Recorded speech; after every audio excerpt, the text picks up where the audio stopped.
ಎಲ್ಲರಿಗೂ ನಮಸ್ಕಾರ. ರಸಸ್ವಾದ ಚಾನಲ್ಗೆ ಸ್ವಾಗತ.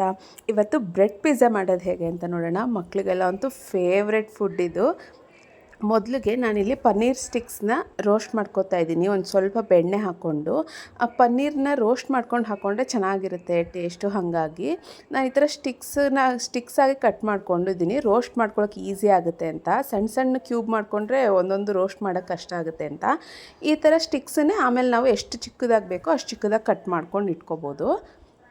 ಅದಾದಮೇಲೆ ನಾನಿಲ್ಲಿ ಬೇಸ್ ರೆಡಿ ಮಾಡ್ಕೋತಾ ಇದ್ದೀನಿ. ನಾನಿಲ್ಲಿ ಆರ್ಗ್ಯಾನಿಕ್ ಟೊಮೆಟೊ ಕೆಚಪ್ ತೊಗೋತಾ ಇದ್ದೀನಿ. ಆಮೇಲೆ ಸ್ವಲ್ಪ ಮಯೋನೀಸು, ಆಮೇಲೆ ಇದು ಪಾಸ್ತಾ ಸಾಸು. ಇದಿಲ್ಲ ಅಂದರೂ ಪರವಾಗಿಲ್ಲ, ಬರೀ ಕೆಚಪ್ ಮತ್ತು ಮಯೋನೀಸೇ ಸಾಕಾಗುತ್ತೆ. ಅದ್ರ ಜೊತೆಗೆ ಸ್ವಲ್ಪ ಆರೆಗೇನೋ ಹಾಕ್ಕೊಂಡು ಚೆನ್ನಾಗಿ ಮಿಕ್ಸ್ ಮಾಡಿ ಇಟ್ಕೋತಾ ಇದ್ದೀನಿ. ಇದೇ ನಮಗೆ ಬೇಸು ಇಲ್ಲಿ. ಅದಾದಮೇಲೆ ನಾನಿಲ್ಲಿ ಬ್ರೆಡ್ ತೊಗೊಂಡಿದ್ದೀನಿ.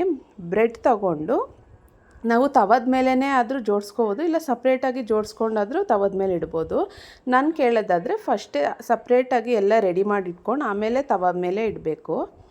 ಫಸ್ಟಿಗೆ ನಾವಿಲ್ಲೇನು ಬೇಸ್ ಕ್ರೀಮ್ ರೆಡಿ ಮಾಡ್ಕೊಂಡಿರ್ತೀವಲ್ಲ ಅದನ್ನೆಲ್ಲ ಹಾಕ್ಕೊಂಡ್ಬಿಟ್ಟು ಅದಾದಮೇಲೆ ನಾವಿಲ್ಲಿ ನಮ್ಗೆ ಯಾವ ವೆಜಿಟೇಬಲ್ಸ್ ಬೇಕೋ ನಾವು ಅದನ್ನೆಲ್ಲನೂ ಇಲ್ಲಿ ರೆಡಿ ಮಾಡಿ ಇಟ್ಕೊಂಡಿರಬೇಕು. ಸಣ್ಣದಾಗಿ ಕಟ್ ಮಾಡ್ಕೊಂಡು ನಮ್ಗೆ ಇಷ್ಟವಾಗಿರೋ ವೆಜಿಟೇಬಲ್ಸ್ ಎಲ್ಲ ತೊಗೋಬೋದು. ಇಲ್ಲಿ ನಾನಿಲ್ಲಿ ಯೆಲ್ಲೋ ಕ್ಯಾಪ್ಸಿಕಮ್, ಗ್ರೀನ್ ಮತ್ತು ರೆಡ್ ಕ್ಯಾಪ್ಸಿಕಮ್ ತೊಗೊತಾ ಇದ್ದೀನಿ. ಅದ್ರ ಜೊತೆಗೆ ಸ್ವಲ್ಪ ಆನಿಯನ್ಸ್ ಮತ್ತು ಸ್ವೀಟ್ ಕಾರ್ನ ತೊಗೊತಾ ಇದ್ದೀನಿ. ಅದ್ರ ಜೊತೆಗೆ ನಾವೇನು ಪನ್ನೀರನ್ನ ರೋಸ್ಟ್ ಮಾಡಿ ಇಟ್ಕೊಂಡಿದ್ವಲ್ಲ ಆ ಪನ್ನೀರನ್ನ ಸಣ್ಣದಾಗಿ ಕ್ಯೂಬ್ಸಾಗಿ ಕಟ್ ಮಾಡಿ ಇಟ್ಕೊಂಡು ಅದನ್ನು ಆ್ಯಡ್ ಮಾಡ್ಕೋತಾ ಇದ್ದೀನಿ. ನಿಮ್ಗೆ ಇಷ್ಟ ಬಂದಿದ್ದು ವೆಜಿಟೇಬಲ್ಸ್ ಹಾಕ್ಕೋಬೋದು, ಮಶ್ರೂಮ್, ಬೇಬಿ ಕಾರ್ನ್ ಯಾವುದಾದ್ರೂ.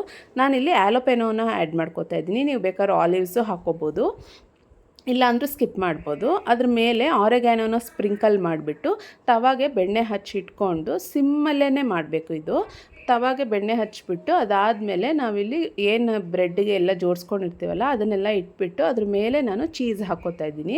ಯಾವುದಾದ್ರೂ ಚೀಸ್ ಹಾಕ್ಕೋಬೋದು.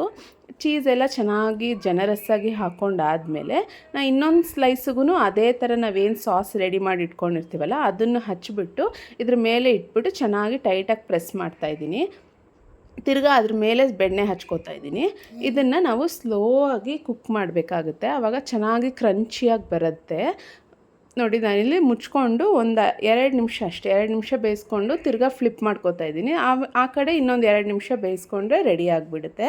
ಚೆನ್ನಾಗಿ ಸ್ಲೋವಾಗಿ ಕುಕ್ ಆದರೆ ಚೀಸೆಲ್ಲ ಚೆನ್ನಾಗಿ ಮೆಲ್ಟಾಗಿ ಚೆನ್ನಾಗಿ ಬರುತ್ತೆ ಮತ್ತು ಕ್ರಂಚಿಯಾಗೂ ಬರುತ್ತೆ. ನೋಡಿ ನಮ್ಮ ಬ್ರೆಡ್ ಪಿಜ್ಜಾ ರೆಡಿ ಆಯಿತು. ಇದನ್ನು ಕಟ್ ಮಾಡ್ಕೊಳ್ಳೋದು ಅಷ್ಟೇ, ತುಂಬ ಚೆನ್ನಾಗಿ ಬರುತ್ತೆ ಟೇಸ್ಟು. ಎಲ್ಲರೂ ಒಂದು ಸರಿ ಟ್ರೈ ಮಾಡಿ ನೋಡಿ, ಎಷ್ಟು ಈಸಿಯಾಗಿ ಮಾಡ್ಕೋಬೋದು ಮತ್ತು ಅಷ್ಟೇ ಟೇಸ್ಟಾಗೂ ಬರುತ್ತೆ. ಮಕ್ಕಳಿಗೆ ಮನೆಯಲ್ಲೇ ಆರಾಮಾಗಿ ಮಾಡ್ಕೋಬೋದು ಈವ್ನಿಂಗ್ ಸ್ನ್ಯಾಕ್ಸ್ಗೆ. ಈಗಂತೂ ರಜಾ ಇರೋದ್ರಿಂದ ಏನಾರು ಅವ್ರಿಗೆ ಎಂಟರ್ಟೈನ್ ಮಾಡೋದೇ ದೊಡ್ಡ ಚಾಲೆಂಜ್ ಇರುತ್ತೆ. ನೋಡಿ ತುಂಬ ಚೆನ್ನಾಗಿ ಬರುತ್ತೆ ಪಿಜ್ಜಾ. ಮತ್ತು ಇದೇ ಥರ ವೀಡಿಯೋಗಳಿಗಾಗಿ ಸಬ್ಸ್ಕ್ರೈಬ್ ಮಾಡ್ಕೊಳ್ಳಿ, ಶೇರ್ ಮಾಡಿ ಪ್ಲೀಸ್.